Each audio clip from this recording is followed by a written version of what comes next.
আমাৰ জীৱন এটাই তাতে যদি ইমান কষ্ট খাই জীয়াই থাকিব লাগে তেতিয়া আমাৰ জীৱনটোৰ কোনো মূল্যই নাথাকিব আৰু কেতিয়াবা পুৰুষবোৰে আমাক কিবা সম্পত্তি বুলি ভাবে তই কি ভাবিছ সি বুজিব এইবোৰে তাক বুজাব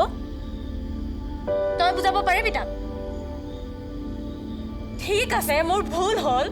এতিয়া মই ভাল কৰিব বিচাৰিছো আৰু তহঁতি তোৰ দেখোন বিয়া হোৱা এবছৰেই হোৱা নাই এনেকুৱা সিদ্ধান্তবোৰ ঘপককৈ কিয় ল মই বাধ্যত পৰিছো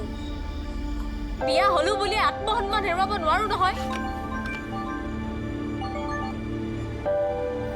কি হ'ল কিয় বাৰে বাৰে ফোন কৰি আছ